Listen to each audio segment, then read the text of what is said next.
स्वागत है आप सभी का मेरे YouTube channel stock market helper में। आज हम बात करने वाले हैं Hathway cable and Datacom limited के बारे में।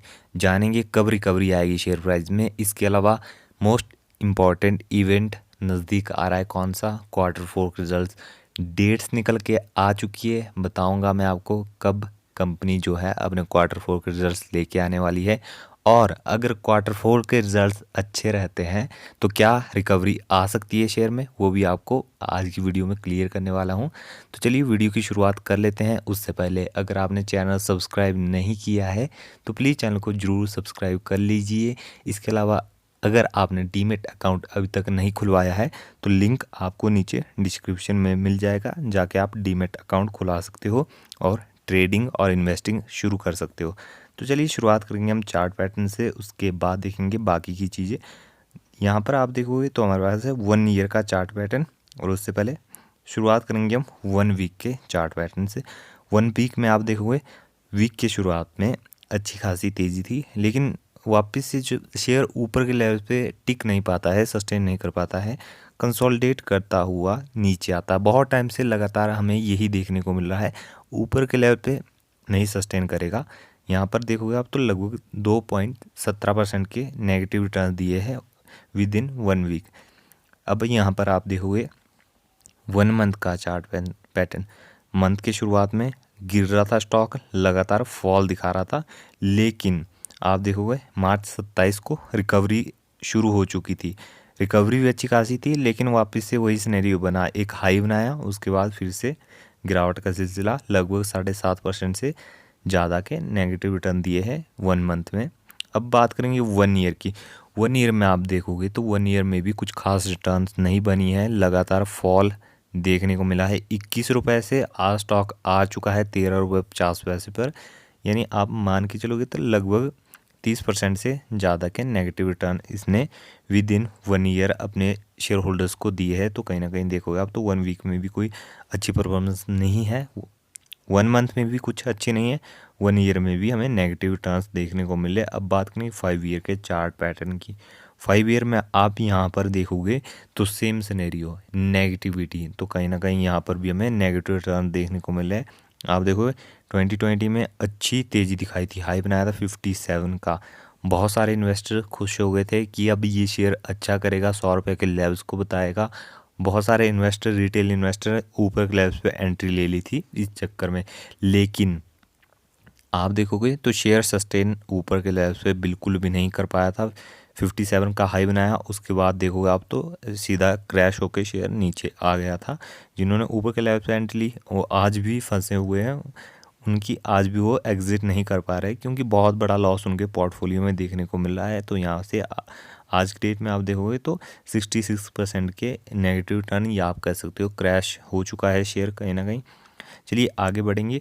अब यहाँ पर आप देखोगे तो 2019 तक कंपनी लॉस कर रही थी, यानी लॉस मेकिंग कंपनी थी। उसके बाद आप देखोगे कंपनी के रेवेन्यू में बहुत बड़ा उछाल आया 2020 में, कोरोना के टाइम में। आप देखोगे 2008 करोड़ का कंपनी का 1000 करोड़ का नेट प्रॉफिट देखने को मिला। उसके नीचे आप देखोगे तो लगभग 0.10 का हमें नेट प्रॉफिट देखने को मिला। उसके बाद आप देखोगे 2021 में वापस से रेवेन्यू में गिरावट आने लगी, जो कि एक सबसे बड़ा नेगेटिव पॉइंट है। ठीक है, अगर आपके नेट प्रॉफिट में गिरावट आ रही है तो कोई इतना बड़ा बात नहीं है, लेकिन अगर आपका रेवेन्यू गिरता है, यानी आपकी कंपनी ही पैसा कमाना कम करती है, तो कहीं ना कहीं इसे बहुत बड़ा नेगेटिव पॉइंट माना जाता है। तो आप देखोगे 2000 के आसपास, उसके नीचे आप देखोगे तो सेम सिनेरियो, यानी जो रेवेन्यू है वो एक लेवल पे घूमता हुआ नज़र आ रहा है, हमें ग्रोथ नहीं है, जो कि इन्वेस्टर का कॉन्फिडेंस जो है लूज़ करता है, जिसके कारण जो है ज़्यादातर इन्वेस्टर बिकवाली करते हैं या शेयर को बेचते हैं। यहाँ पर आप प्रमोटर होल्डिंग तो 75% की प्रमोटर होल्डिंग है, और प्रमोटर कौन है? जियो और रिलायंस इंडस्ट्रीज़। देखा जाए तो रिलायंस इंडस्ट्रीज़ के प्रमोटर्स और शेयर होल्डर हैथवे के प्रमोटर्स सेम हमें देखने को मिले। म्यूचुअल फंड यहाँ पर आप देखोगे तो 0.90% है, डोमेस्टिक इंस्टीट्यूशंस ना के बराबर है। यहाँ पर फॉरेन इन्वेस्टर देखोगे तो अच्छा खासा स्टेक है इनके पास, लगभग 6.5% का। ये भी लगातार बिकवाली करते जा रहे हैं, और उसके बाद आप बोलते हो रिटेल इन्वेस्टर, तो लगभग 18% के आसपास यहाँ पर रिटेल इन्वेस्टर्स देखने को मिलते हैं।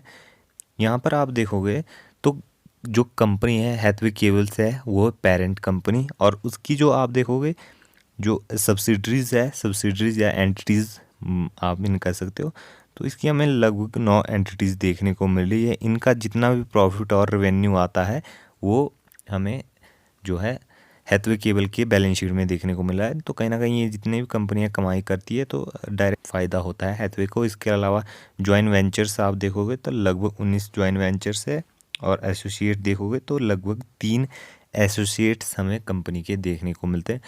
नो डाउट छोटी कंपनी नहीं है, शेयर प्राइस आपको छोटा देखने को मिला है, लेकिन कंपनी जो है अच्छी खासी जो है बड़ी देखने को मिलती है हमें, क्योंकि कंपनी के बहुत सारी एंटिटीज़ है, बहुत सारी सब्सिडरीज़ है, खुद कंपनी एक पेरेंट कंपनी है। तो कहीं ना कहीं यहाँ पर अब चलिए देखते हैं एक बार और ध्यान से देखते हैं शेयर होल्डिंग पैटर्न।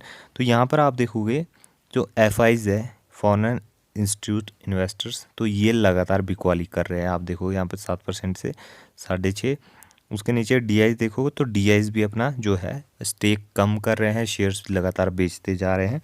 और उसके नीचे आप देखो लगातार पब्लिक के पास शेयर्स बढ़ते जा रहे हैं, जो कि एक नेगेटिव पॉइंट है मेरे हिसाब से।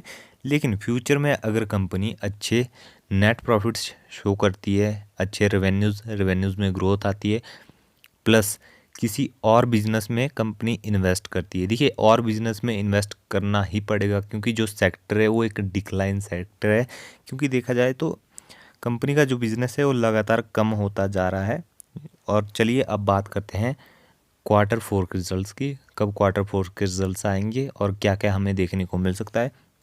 तो देखो आप तो 17 अप्रैल 2023 को कंपनी लेके आने वाली है Q3 के रिजल्ट्स। तो इस दिन आपको अगर आपने इन्वेस्ट किया है तो स्पेशली आपको ध्यान रखना है रिजल्ट्स का। लगभग 3 से 5 बजे के आसपास कंपनी जो है अपने रिजल्ट्स डिस्क्लोज़ कर देती है, तो जो कि आपको BSE के ऑफिशियल वेबसाइट पर मिल जाएंगे, तो वहाँ से आप डाउनलोड करके देख सकते हो।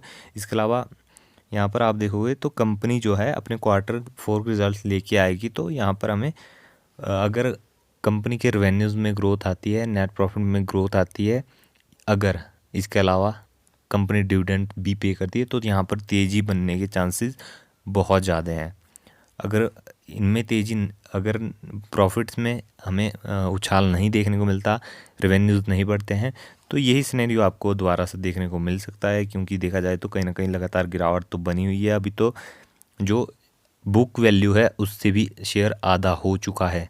रिलायंस इंडस्ट्रीज़ ने 30 रुपये पर कंपनी को एक्वायर किया था, 30 का आधा होता है 15, और 15 से भी कंपनी जो है 13 रुपये आ चुकी है। यानी आप कह सकते हो कि जिन्होंने पैसा डाला था उनका पैसा भी कहीं ना कहीं बहुत नीचे आ चुका है।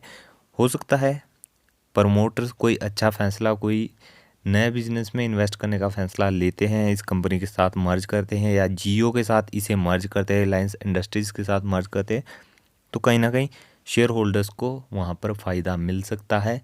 तो ये थी हमारी आज की वीडियो अच्छी लगी हो तो लाइक करें, चैनल को सब्सक्राइब करें। ये वीडियो सिर्फ नॉलेज पर्पज़ के लिए थी, कोई भी बाइंग या सेलिंग इस वीडियो के आधार पे आपको नहीं करनी है। तो चलिए मिलते हैं अगली वीडियो में।